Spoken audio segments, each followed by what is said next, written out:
Hello mga titara! Samahan nyo kami ngayong araw! For today's video, ito nga yung mga last na ganap namin bago kami bumalik ng Japan. Guys, nagulat ako. Tingnan niya, tinitignan niya. Namimiss yun yung trabaho niya. Tuwan-tuwa. Bukas na nga yung flight namin pabalik ng Japan. Inasikaso nga lang pala kami dyan at pagdaan nga namin sa building na to. Gulat nga dyan si Bebe Pau Pau dahil yung ginagawa nga nila sa trabaho nila, meron na raw dito sa Pinas. Awag nga pala dyan si Mami Jo dahil ihahabol niya nga yung mga pasabay ng kapatid ni Bebe Pau Pau. So wala nga kami sa Malate. Kaya pinadiretso na lang namin siya dito sa Ermita Robinson. Sakto nga dahil hindi pa nga rin kami kumakain. Kaya niyaya na rin namin siya mag-brunch. At dahil last day na nga namin to sa Pinas, gusto talaga namin kainin Filipino food. Nung napadaan nga kami dito sa mesa, sabi ni Bebe Pau Pau gusto niya nga daw itry. Aliw na aliw nga kami sa baso nila dahil tabingi. Ito si Bebe Pau Pau, puro kalokohan talaga. Ito nga yung clips nung naunang vlog natin, mga T. May mga nagpasabay din kasi sa akin na kaibigan. Fast forward, ito na nga yung araw na uuwi na kami ng Japan. Ay, grabe, nakakalungkot nga mga T. Pero okay lang yan dahil babalik pa naman tayo. Nagbook na nga lang pala kami dito ng Grab. Nagulat nga ako dyan mga T dahil yung dinaanan nga namin nila Manong. Kung saan nakalibing yung lolo't lola ko at si Kuya Lekle. Kaya sobrang saya ko talaga na bago nga ako bumalik ng Japan, nakadaan pa ako sa kanila at nakapagbabay. At sobrang coincidence talaga mga T. Dahil sa harapan pa mismo ng St. Therese kami nag-stop. Uwi na kami. Dito kami dumaan kay Lola.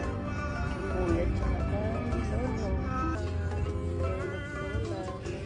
At nandito na nga kami sa Naiya. Nakikita nyo nga may baon kaming Jollibee dahil itong si Bebe Pau Pau, hinabol niya pa nga yan at pumunta pa siya ng palengke para bumili ng Jollibee. Pag check-in nga namin, bumili lang kami dito ng coffee. At biglang may tumawag nga kay Bebe Pau Pau, yung pamangkin niya palang si Saki. Fast forward, nandito na nga kami sa loob ng airplane. Chika ko lang sa inyo mga T. Back 2022. LDR pa nga kami dyan ni Bebe Pau Pau at ito nga yung last day ko sa Pilipinas. Kung na-experience nyo na nga yung LDR, tas babalik na kayo ng ibang bansa. Sobrang lungkot talaga nun mga T. Parang mas doble nga yung lungkot. Nipigilan ko nga wag umiyak dyan mga T, pero wala naiyak talaga ako. Si Yuri nga pala yun nag-capture niyan at nagko-comfort nga siya sa akin dahil nakita niya nga umiiyak na ako. Pero ngayon magkasama na nga kaming umuwi ng Japan. Thank you Lord talaga. Hindi na nga namin kailangan maghiwalay. Grabe ang tawis niyo.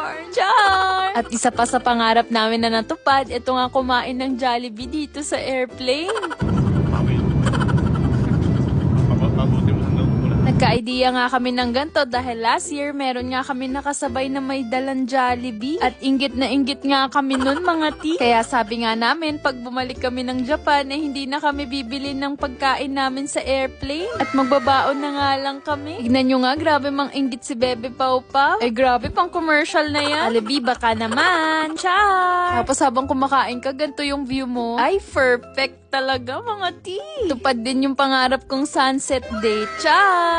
At dahil sobrang pagod nga rin ako, nakatulog ako dyan mga T. 30 minutes na lang bago kami lumapag ng Narita Airport. Nagising na nga kami. May binili pa nga dito si Bebe Pau Pau na peach mango pie at yum burger. At dahil bawal to ipasok sa Japan, kakainin na nga namin dito. Baka maamoy pa ng aso. Magbabayad pa tayo ng penalty niya. Tignan nyo nga, mas maganda nga yung sky ngayon. Fast forward, andito na nga tayo sa Narita Airport. To reality na naman tayo mga buti na lang, meron kaming dalang jacket dahil medyo malamig na nga. Yun lang for today's video. I hope you enjoyed this vlog. Thank you for watching. それじゃあ、またね. Bye bye!